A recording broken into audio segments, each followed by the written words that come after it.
Hey y'all, I'm Miasa, returned Peace Corps volunteer and Peace Corps recruiter, and you're watching Composure Under Fire. Hey travelers, welcome back. In this video, we are going to be talking about all things Peace Corps. If you're interested in Peace Corps, this video is definitely for you. We have the honor and privilege of hearing from Nyasa. She is a returned Peace Corps volunteer who served in Malawi, and she's currently involved in recruitment efforts for the Peace Corps. She embodies the Peace Corps at all angles.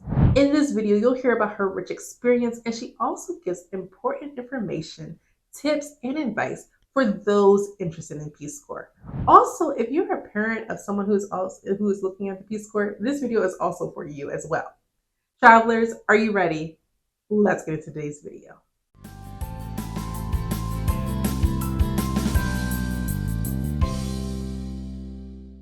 Nyasa, tell us about your Peace Corps experience. So I served in Malawi from 2015 to 2018. I was an education volunteer during the 2-year program from 2015 and 2017. And I actually extended a year and did our other program, Peace Corps Response, which is a high impact short-term program that's typically anywhere from like 6 to 12 months. So I had an extra year in Malawi where I was working in the health sector as a district coordinator for a program that was focusing on mitigating HIV and AIDS in adolescent girls and young women. So a total of 3 years in Malawi. I absolutely loved it. I love teaching. I loved my experience like so much. But how I came to think about Peace Corps actually is kind of like windy. I'm a proud University of Iowa alum, go Hawks. And I really was kind of going through like, what do I want to do next? I wanted to do law. I wanted to study for the LSAT. But as I was studying, I was like, this kind of sucks. This is not for me. And I told my parents, I was like, Mom and Dad, I don't think I want to be a lawyer. They're like, oh, thank God. Okay, thank God. That is not your personality. So I was like, why didn't y'all want to say something earlier? But my dad was like, think about what you value. Like, what do you value as a person? And I was like, people. I want to interact with people. I want to learn and I want to travel. My parents are Liberian immigrants. And so my worldview has always been one where it's outside of the US, having so much family living primarily in Liberia and all around the United States. I've known like there's a whole world out there for me to explore and to get to know. So a friend of mine was applying to Peace Corps and I was like, okay, let me look into Peace Corps. Funny enough, my parents were taught by Peace Corps volunteers. So it was one where the connection was not so far. And so when I was in my senior year of college, I applied for Peace Corps and then a year later got my invitation to serve in Malawi as an education volunteer. So I was super excited for that. And it kind of completely changed my trajectory. Went from being like, when I come back, maybe I'll do law school to spinning me into an international world, thinking about things completely differently, and ultimately guiding my career and my master's degree into international training, education, which I would have never even considered if it wasn't for Peace Corps. So I came to it kind of happenstance. Like it wasn't like I talked to a recruiter or I saw them on my campus. It was simply a friend who knew about Peace Corps. And then I knew my parents had this connection to Peace Corps and had a lot of great things to say about Peace Corps volunteers. And I was like, you know what? If I can teach somebody else the same way, like somebody taught my parents and made them feel like seen and valued and appreciated, like that's awesome. That's what I want to do. So yeah, and I'm still with Peace Corps today, which is wonderful. Like it's a career and it's a agency that just like keeps on giving. So yeah. Tell us what it was like to be in Malawi. What was your daily life like there? I was a teacher, and so my daily life was actually pretty predictable, which I liked. I'm not somebody who likes too much uncertainty. I think I chose the sector of education because I was like, it's a 9 to 5 every day. It's a job. You're going to teach at the school from X time to Y time. The students knock off. There may be after school extracurriculars, so on and so forth. So I loved that. I love the consistency of being a teacher. And so an average day for me was that I would, the morning I had about 3 classes I would teach. I taught high school freshmen and high school juniors. My freshman class was split in half because they were a pretty like large class. So I would teach the same lesson to my high school freshmen twice. I would be in the staff room, grading papers, chatting with other teachers, having tea time, which Every day was tea with this delicious fried donuts called mandazis. And then I would go and teach my junior class towards the end of the day. And then I would go back to the staff room. Typically, I would meet with students if they had questions about assignments, things like that. I was really collaborating a lot with the other English teacher who taught the sophomores and the seniors, because we want to make sure that the students were having a truly like holistic education. And they were really moving away from kind of rote memorization into a more student-centered learning environment. And so in Malawi, many students take what is called the MSCE, which is kind of like an exit exam. I would equate it to almost like the ACT or SAT, but it's required.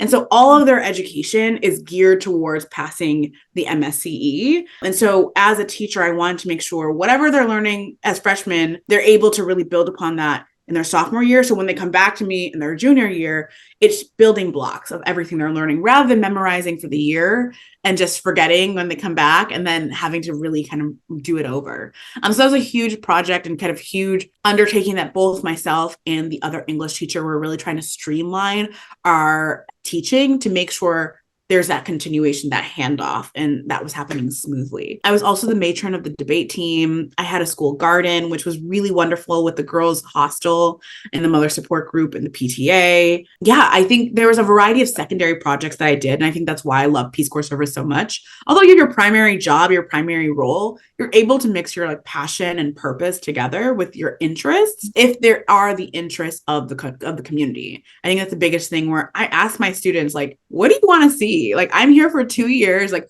how can I help you? And like, when I say help you, what can I be a steward through? Like, what can I be an advocate for? And many of them were like, we want to like start a club. Like the girls want to start a girls club. And I was like, I'll be the matron.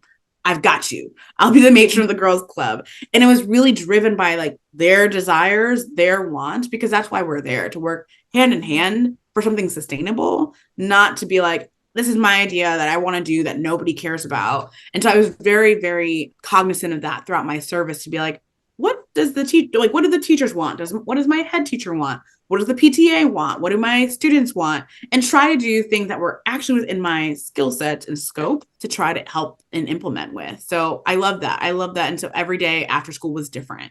What did you do when you were in the classroom? You know, I did a variety of things. So I had a Peace Corps issued bicycle, so I would bike around a lot. I also had a dog. I had a Peace Corps dog who my guard of the school, he loved her. So he still has her to this day and sends me photos because he's like, you can't take Julia back to America with you. And I was like, okay, yeah, like if you want to keep her, go for it. But I told my students at the beginning of my time, my service, I was like, you know, I am open to going to any of your homes if you ask, any of your services. If you ask, the community I was placed in is a predominantly Muslim community, but there were still like Seventh-day Adventists, like Jehovah's Witnesses. And so I had this open invitation to my student, like, if you ask, I will come, which I maybe I should have filtered that a little bit differently, because I got a lot of asks from fellow teachers that are like, come for lunch, come for dinner.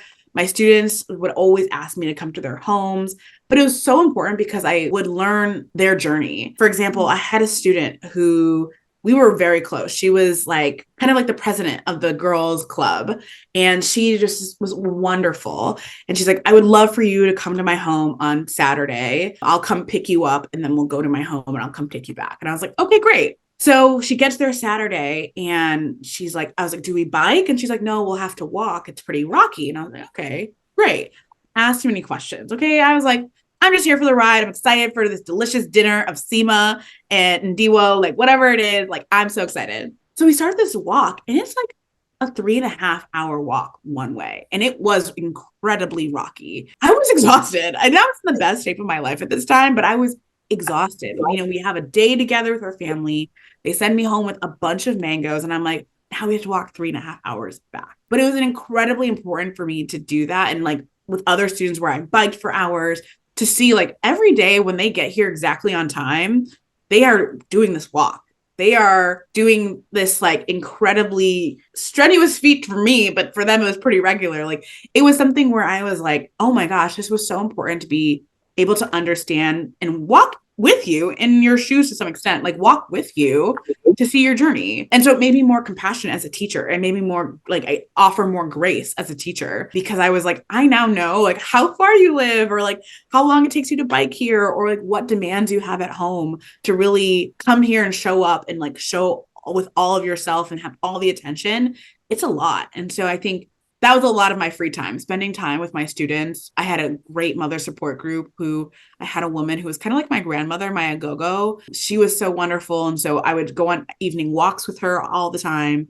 But I also just, I would read and I would go on hikes around like the community. And so there's a lot of different things I did in my free time, but I think the most impactful and the things that still sit with me are the times I spent with my students and their family, or going to mosque with them, or celebrating Ramadan and breaking fast. Like, it was absolutely wonderful. Even to this day, like the relationships that I made and cultivated were so important, because that's what it really is about. Like, I could have been anything. I could have been a health volunteer, like an environment volunteer, but it really is like the work, of course, matters. Being a great teacher matters, but it's the people. And that's what lives like past your time and your service. Like, to this day, I'll get Facebook messages and being like, I remember this lesson you taught me. Or recently, one of my students his wife had a baby and they named the baby after me. And I was like, They named the baby after you? I was like, oh my God. Like, it's touching, because I left in 2018. It's 2024. I haven't been back, and I want to go back. But it's like the fact that I still feel like so connected to so many students, and they feel connected to me too. Like, that's the most beautiful thing in the world. So yeah. How did you cope about being away from home? I don't necessarily struggle with homesickness. I'm not going to lie. I'm very much somebody, like, I am where I am and I'm present in that moment. And I'm very much like, not out of sight, out of mind, but I'm very much somebody where I'm like fully invested where I'm at. I'm from Chicago. And so there were things I miss, like Chicago in the summer. Chef's kiss, the best time. And so I miss like seeing friends in the summer, having a wonderful time. Like, you are still into contact with your family and friends. Like, talk to my dad every day on WhatsApp, like clockwork. He would wake up, early time, his morning, nighttime, my time. And so I still kept in contact, but I didn't feel like I dealt with homesickness a lot. I was just and maybe that has to do with like immersion and being integrated in your community. But the aspects of the United States that I missed were actually just like my city, and like being able to feel carefree in the city versus like, oh, I miss my mom or I miss my dad. I will say my mom did come to visit, and it was a wonderful 2 weeks, but it was a time where she had like just broken her foot. She's like, I'm still going to take the 22-hour flight and come. So I was able to like bring her to the community where I lived, show her some different sites of Malawi, because Malawi is beautiful, like absolutely gorgeous, truly the warm heart of Africa. And it was her first time ever visiting another African country outside of her own. And so she was very like, this is interesting that they do it this way. Or like, it was so wonderful to see my students talk to my mom, and they were like, oh, like her accent's so different. That she was like, their accent's so different. But being able to see them interact with one another, it was beautiful. So yeah, I didn't actually have to cope with homesickness at all. I was very much like, I love it here. I love my life. I love Malawi. What is the education requirements for Peace Corps? So Peace Corps, we have two basic requirements, which is that you have to be at least 18 years old and a US citizen. Those are our baseline requirements for all of our positions. Each position in each of our countries are a little bit different. The desired and required skills are dependent upon what that position is. So being an education volunteer in Zambia is going to have different requirements than being a community economic development volunteer in the Philippines. So typically most positions are looking for a bachelor's degree in a specific subject, or at least 5 years of work experience for those who don't have a bachelor's degree. So your associates plus 5 years of professional experience. And that is a requirement that our host countries do look for in a volunteer, especially when fulfilling our first goal, which is really around those technical skill sets and working hand in hand in providing technical skill sets. So if you don't have specifically like a bachelor's degree, but you're interested in an education position as a Peace Corps volunteer, if you have those 5 years education, you can still apply. It depends. It depends on the position, and some positions specifically outline, for example, when I was applying to my position in Malawi, it specifically outlined it wanted at least 30 hours of education experience, tutoring, mentoring, in addition to the degree, where some may not have that depending on where the country is and what their outlined desires are.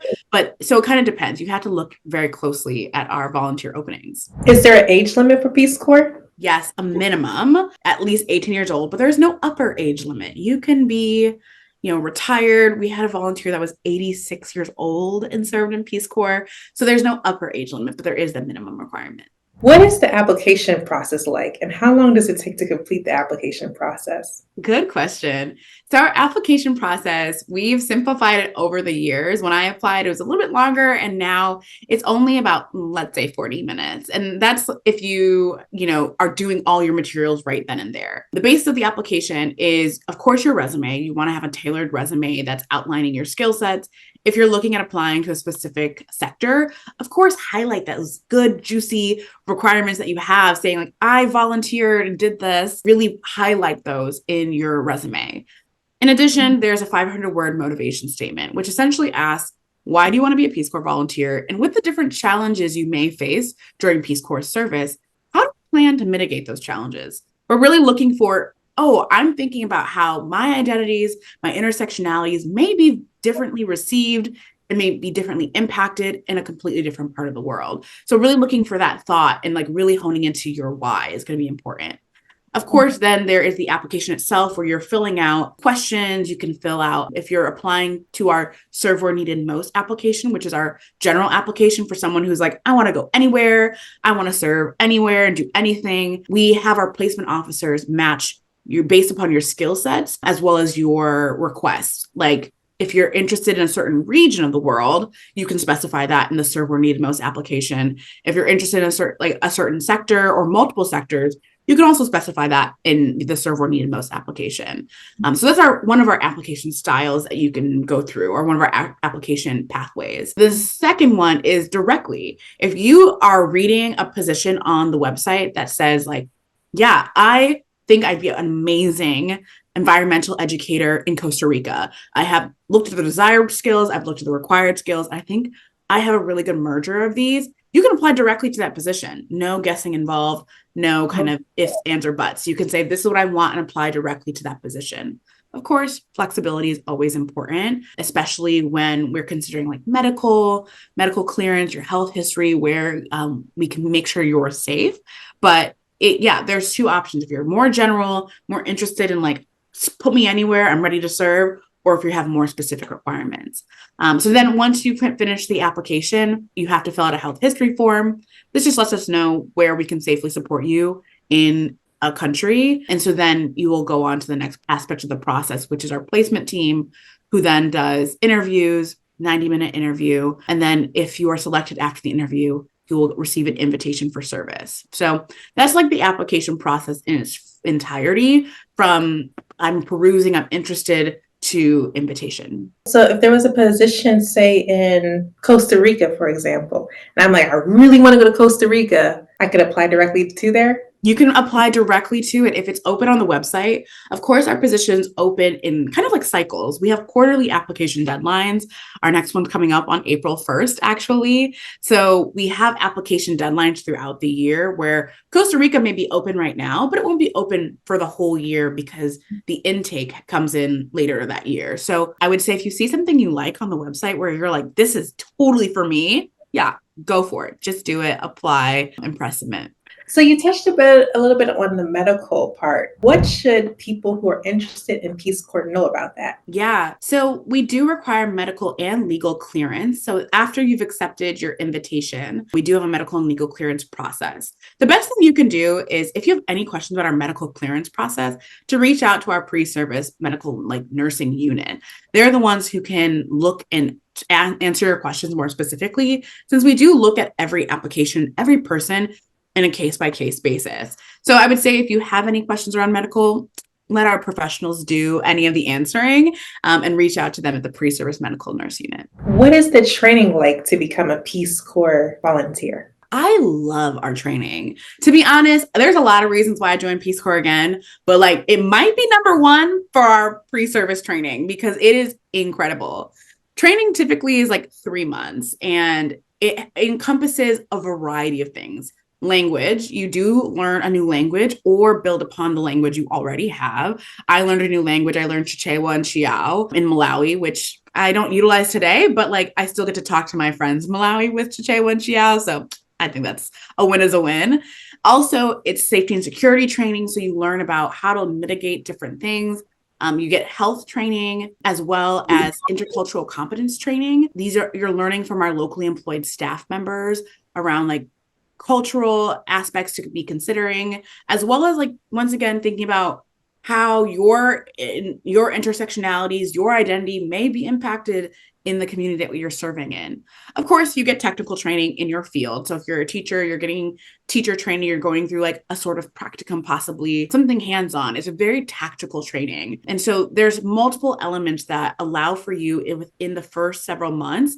That's why it's 27 months and not, 24 months. It allows for you to really dive deeply into understanding and making sure you can live and succeed in a community by learning from locally employed staff members who know it best. So our training is incredible. I really, really think that it's one of the best parts about Peace Corps service because one, you get to leave with like language learning and amazing professional development to like have in your back pocket after you leave Peace Corps. But it is just such a unique process and really immersive. So yeah, it's an absolutely phenomenal pre-service training. After you finish and when you swear in as a volunteer, typically within the first year after you've entered your new community, we do have like in-service training, a mid-service training at the halfway point between of the 2 years, and then you have a close of service conference. It's not a training, but it's meant to do for like readjustment, meant to help you understand like what you need to do for the next steps, whether it's resume working, understanding what resources Peace Corps has, things like that. So there are different training points throughout. What is the salary like for a Peace Corps volunteer? That's a great question. So Peace Corps volunteers do receive a living stipend. I think one of the common misconceptions about Peace Corps, they're like, oh, you're a volunteer, you don't get paid. You do. You get a living stipend, which is dependent upon the locality, kind of like locality pay, right? So if you are a teacher in El Salvador, you would be getting paid the equivalent of what a teacher would be paid specifically in El Salvador. That may be a little bit different than a teacher in Mongolia or a teacher in Mexico. So it depends. There's not really a range I can give, but it is equivalent to what your counterparts and your locally employed staff members of like the same profession would be getting paid. So teachers get paid similarly to those around them. What would you say to worried parents about their child going into Peace Corps? It depends upon the worry, to be honest. I've talked to a lot of parents and I've talked to people interested in applying. I'm always like, I'm more than happy to talk to your mom, your dad. We have some amazing like family and friends resources. I think people are oftentimes just worried, like, will my baby be okay? Which is, yeah, of course, that's a valid concern to be like, will my baby be safe wherever they're going where I can't see them? And I always talk about like our safety and security is so impeccable. Every country has a safety and security liaison and team.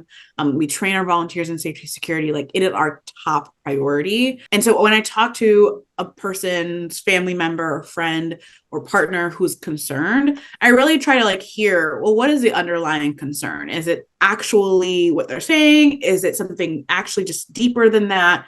That might be just safety concerns. But yeah, I think for those who are worried, for a friend, a partner, child who's applying to Peace Corps, know that they are in excellent hands. I mean, it doesn't hurt to have the US government as like backing you, as a federal agency. So that also is important, like knowing how we've handled pandemics, how we've handled different outbreaks or different civil unrest. Like we always make sure our volunteers are safe and that we make sure that they are in a place that they can be safe, whether that means consolidating them into one singular point or whether that means, evacuating like global pandemic. And we want to make sure that their safety is our top priority and that they know that and that they feel that. So I would say if you have any concerns, talk to your local recruiter. There are recruiters all around the United States.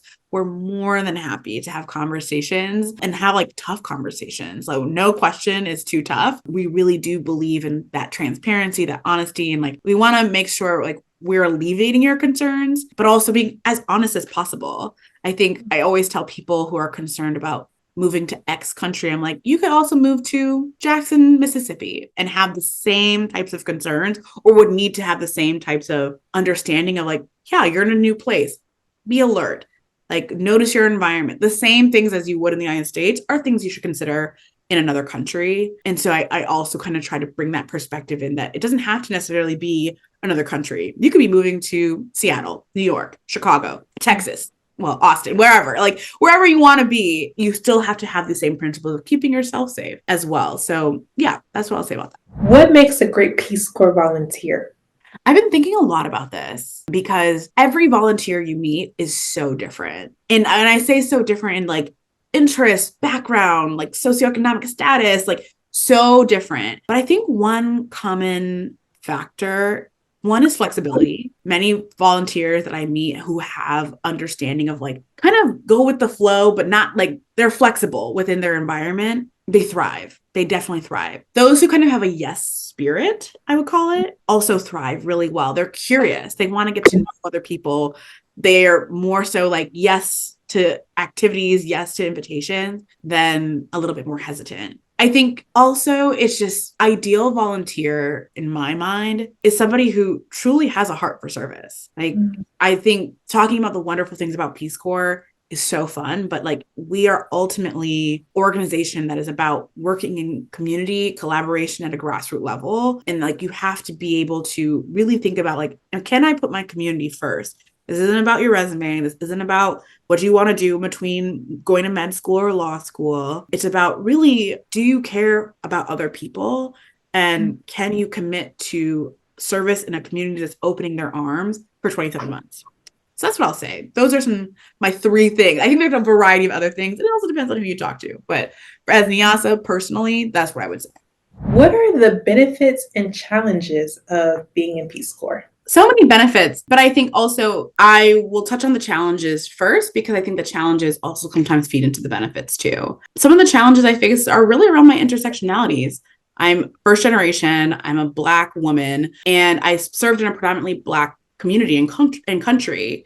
And so I think there's so many different ideas about what is an American, like who are Americans, and there are perceptions that are visible on TV, in local media, of what an American looks like, acts like, behaves, thinks like. And so the challenges I had were just kind of like debunking and demystifying, like as a Black American, like one, I am truly an American, but also these are so many different like aspects of learning that come from being a different type of American. Like that's one of our biggest, I think, strengths as a country is like there's so many different cultures, communities, backgrounds, thought processes mixing together. And part of Peace Corps' mission is really sharing who you are as an American and also learning about other people. So I was able to share about my background, about my parents, the fact that they're immigrants. And for a while, it took a bit to gain relationships and trust. But I think eventually it became the strength because they saw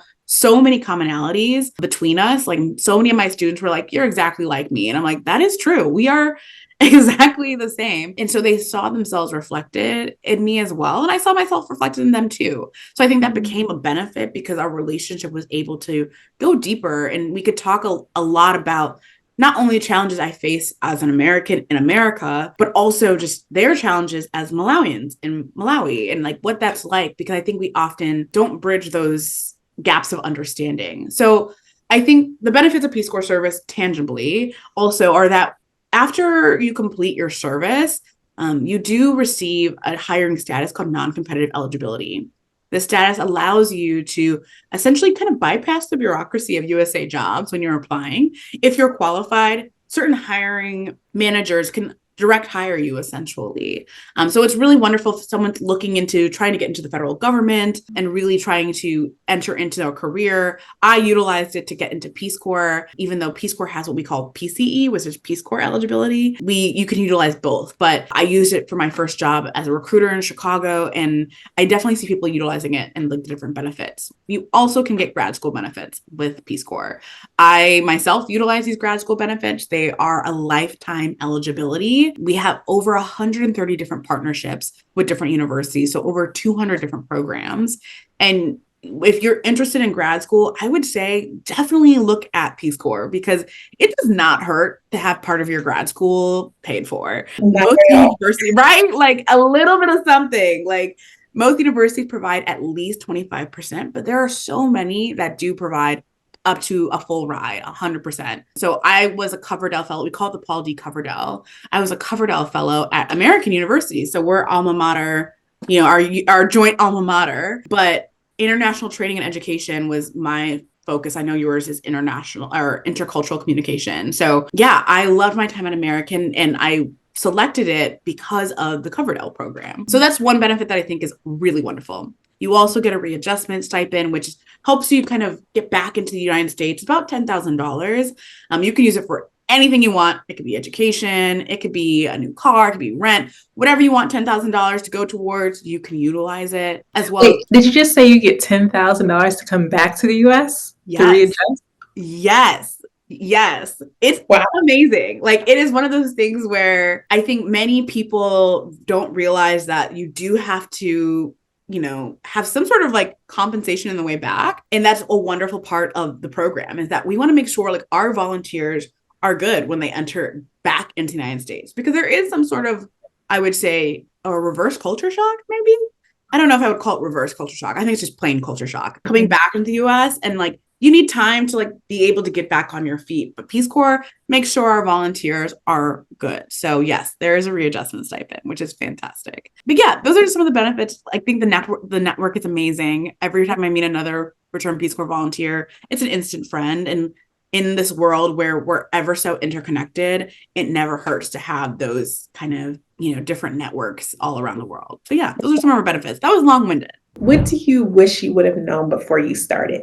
You don't need as much as you're packing. I will definitely say, so Peace Corps allots you 2 50-pound bags to go to country. And when I packed, I was packing as if, like, I don't even know. I think when it was my first time spending a long period of time outside the country, I had traveled to South Africa and Haiti and Liberia before that. And so I don't know why this like knowledge left my brain, but I was like, I packed like 27 razors to shave my legs. Why was I thinking I was going to shave that much? I don't even know. But like, you can buy razors in Malawi. You can buy peanut butter in Malawi. Like, wherever you're going, they have stuff. People live there. So when I was packing, I think I would have gone back and been like, okay, pack things that matter to you. Like, pack the book. Pack your favorite book that you want to bring. Pack the outfit that you love. Pack your favorite pair of shoes that like your walking shoes, like pack the things and a good water bottle always. Pack the things that mean something to you. Don't pack the things where it's like, you can buy lotion. I promise you there are tubes of toothpaste. Like I promise you, but like, if you really care about the eyebrow pencil you use, yeah, pack that. Go ahead. Pack that. Pack the picture of your dog, pack letters from your friends, like things like that. Yeah. I just packed so wildly, even though they do give you a packing list. check, but here's all these other crazy things that I put in there. So that's what looking back, I would tell myself, like, relax, pack a little bit better. If someone wants to follow in your footsteps, they want to join the Peace Corps, what resources are available to them? Yeah, I think some of the most valuable resources, of course, are our recruiters. We have recruiters all over the nation. So you can head to our website, peacecorps.gov, and go to our Connect with a Recruiter tab, where you can fill in your information and a recruiter will reach out to you who's nearby in your zip code. So they're the best resources because they'll do resume review, motivation statement review. They'll talk to you about all your questions. They'll even connect you to other returned Peace Corps volunteers. If you're like, I want to know what it's like to be a Black man serving in Morocco, I can't necessarily tell you because that wasn't my experience, but I know somebody who can. And so really utilizing recruiters, excellent. First thing I would say, great resource. We also have an amazing website, which really has so much information. A lot of your questions can be answered via the website. We have national events that are virtual. We have in-person local events. So finding events to attend to answer some of your questions. We have so many amazing ones. definitely utilize that as a resource. We also have different print materials. If you're in college, going to career fairs that we may be at, we have great print materials that we can also send digitally. But I would say utilize Recruiter, the website, as well as our events. What advice would you give to somebody who is interested in Peace Corps, but they're on the fence? I think it depends on the person. I hate that I keep saying that, but it's so true. Like everything is tailored to like hearing about what that person's interested in.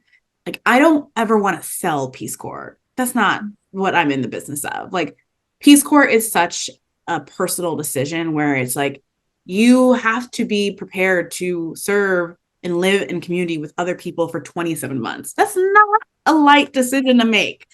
I'm not going to try to be like, oh, you're on the fence. Like if you're really on the fence and you're like, this is a valid concern, I'm going to hear that and be like, okay, Peace Corps may not be right for you right now. Like I said, there's no upper age limit. Circle back when you're 50, baby. It's going to be great. Like hopefully like you'll still be interested. But I also listen for if you're on the fence and you really do want to do it. And I'm hearing like, I'm just nervous. I'm afraid of the unknown. I'm just uncomfortable with being uncomfortable. Like if I'm hearing things where I'm like, no, you really have the heart and you really have the desire and you have the experience, I'm going to say, just do it. Like, just do it. Really try to wait for the perfect time to click submit or to, reach out. Like there's never going to be the perfect time to really do all the things you want to do. But the thing you can do, and I say this to all my friends, all my people in my life, do it scared. 100%. Do it scared. You don't have to be like the perfect confident person when you click submit. But what you do then give yourself is not counting yourself out.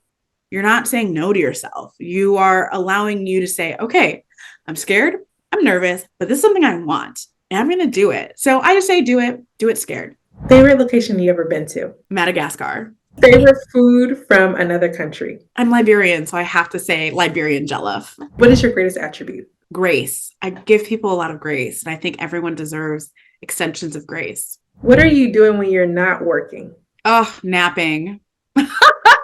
Never too tired to not nap. I'm always ready for a nap. Are you currently reading something? And if so, what are you reading? I just finished a book and now I can't remember what it's called, but it's by an amazing Sri Lankan author. I'll have to get back to you on what it was called, but I literally just finished it. It was actually really amazing. Who is your greatest inspiration?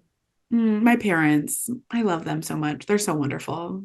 All right, travelers. Well, that concludes today's video. A big thank you to Nyasa for spending time with us and sharing all your wisdom about Peace Corps with us. Travelers, if you haven't already, be sure to let me know in the comment section below if you found this video helpful and future video ideas that you would like to see right here on English Traveler. If you haven't already, be sure to smash the subscribe button and smash that like button for more content like this.